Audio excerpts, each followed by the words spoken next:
Hey guys, welcome to the first initial review of the LG Vault, and which is the device I have over here right now. Sorry for the shakiness. I'm going to hold this camera and do this the best that I can. So anyhow, this phone is available with Boost Mobile and Virgin Mobile. It's the LG LS740, also known as the Vault. And I have to say that this is a very awesome phone, especially for those who have trouble with battery life. This phone is going to get you through the day and some. I'll talk more about that later on in the video. But let's go over some of the specs first, just to kind of give you guys an idea of what this phone has. The operating system, it's running on KitKat 4.4. The screen size is a 4.7 inch. With 540 by 960 pixels at 234 pixels per inch. So yeah, it's IPS LCD with multi-touch. So yeah, it registers more than one finger on the screen. So basically, it is running a 1.2 gigahertz dual-core Snapdragon 400 processor with 1 gig of RAM. This is the part where I would say that, because the Kyocera Hydra on Boost Mobile has 1.5 gigs, I would have thought maybe they would have thrown like 1.5 gigs on this device, if not 2 gigs, at least 1.5. But I mean, there's not a lot of stuttering or lag because of the 1 gig, but I just thought they would have probably put more. So it's got 8 gigabytes of internal storage with 4 gigabytes usable, and it supports up to a 32 gigabyte SD card.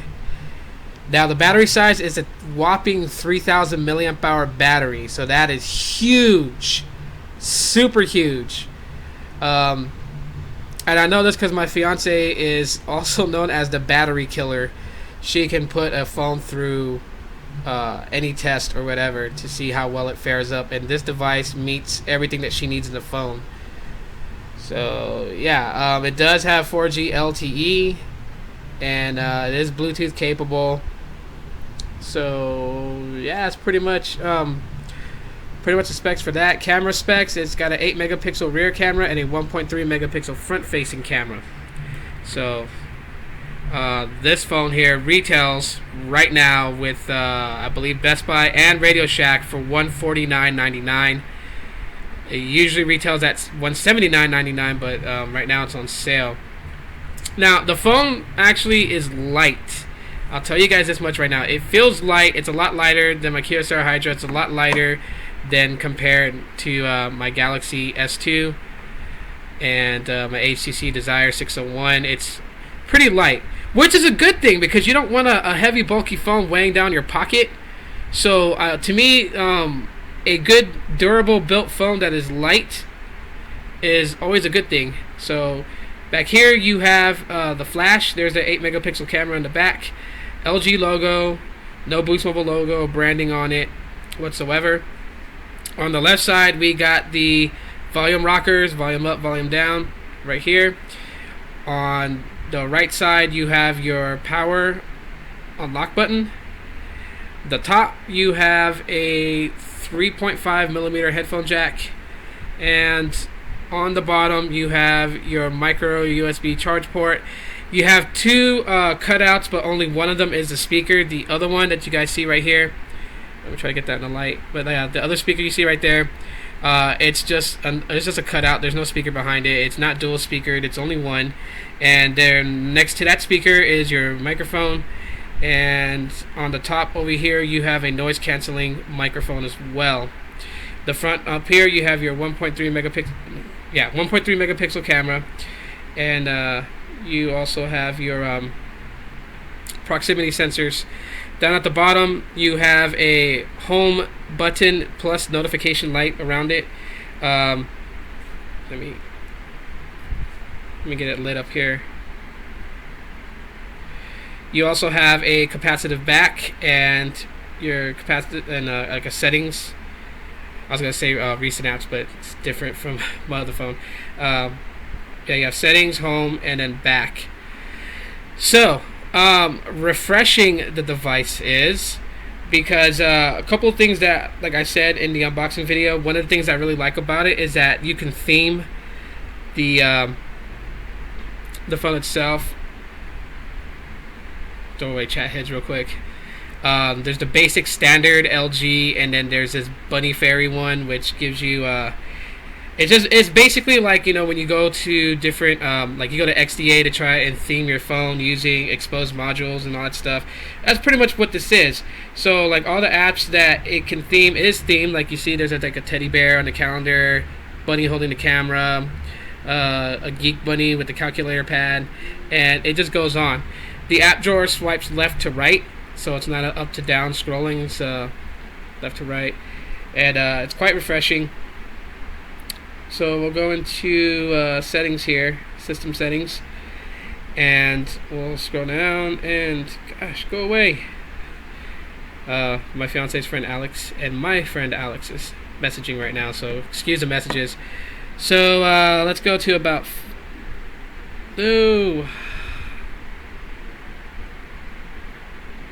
Let's go to about phone,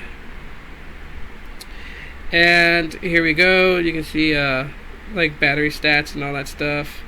So right now the phone is at 46%, and let's go battery usage.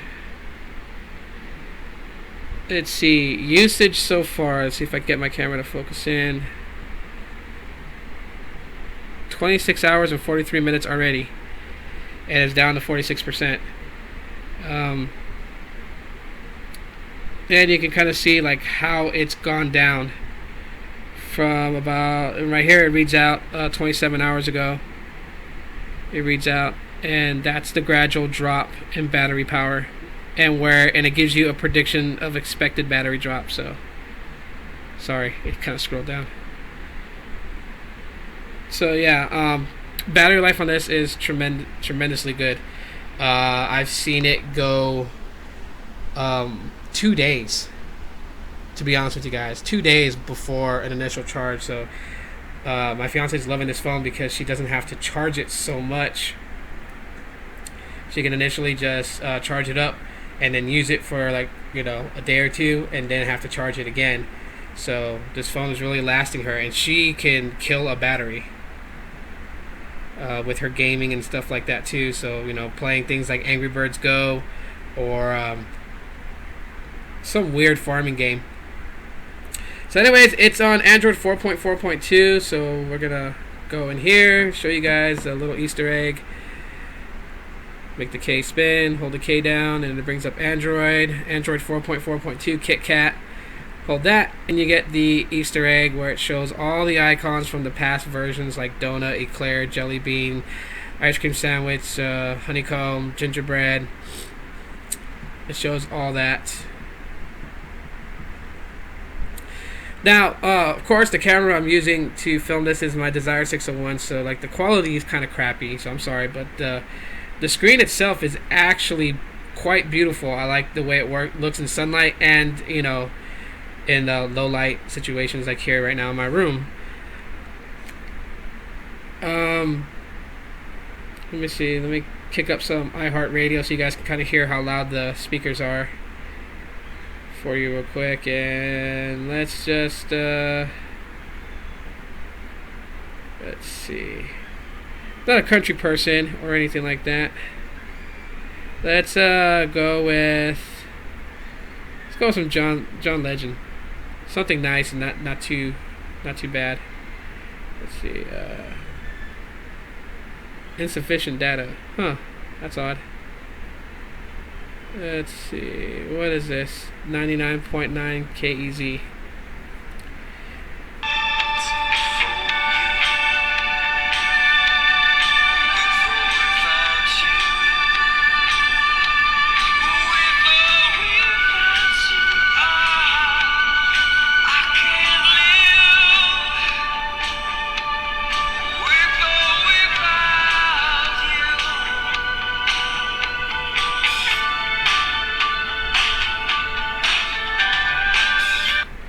Okay, so that's pretty much like how loud it is. Let's see. We're gonna do a demo just going to one of my YouTube videos here. So let me do that real quick. Now, the 4.7-inch screen actually like looks really good. I mean, the bezels aren't they don't take up too much of the room going left to right. They're pretty thinned out, and it's not so much for the top. So that's pretty cool. The screen kind of reminds me of the Nexus 4. So let's see here. Let's find a video to play.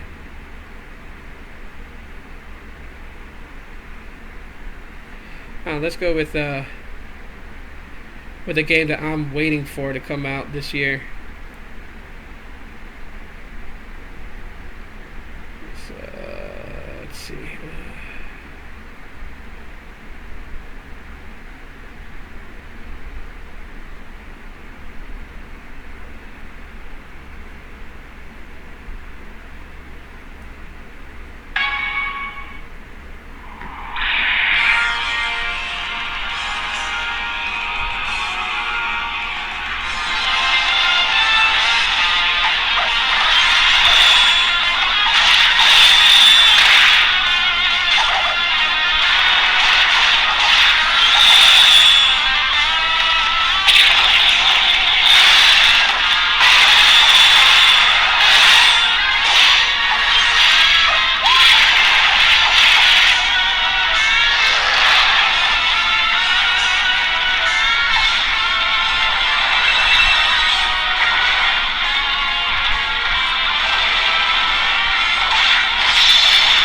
Oh, the screen just looks very, very vivid and fluid.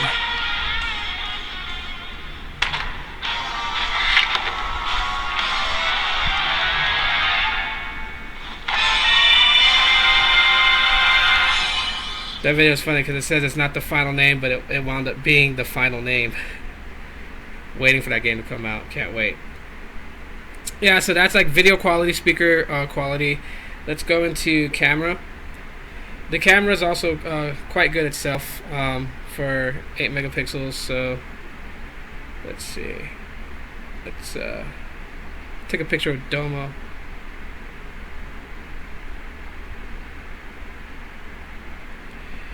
Okay, so we'll bring up that photo, and I'll show you guys how that photo came out. This is with flash. So there you go. Caught my phones and Taco Bell sauce in the background. Yeah, I was eating Taco Bell earlier. Sorry about that, guys. But yeah, so that's how the photo came out. It's actually pretty nice. A lot better than other cameras I've used before, but I still think that the Galaxy S2 had the best camera so far that I've used.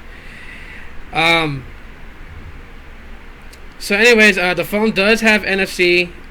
You can use it for tap to pay. You can use it to transfer music, videos. It does have Android Beam, but it does not do wireless charging, so that's kind of a bummer.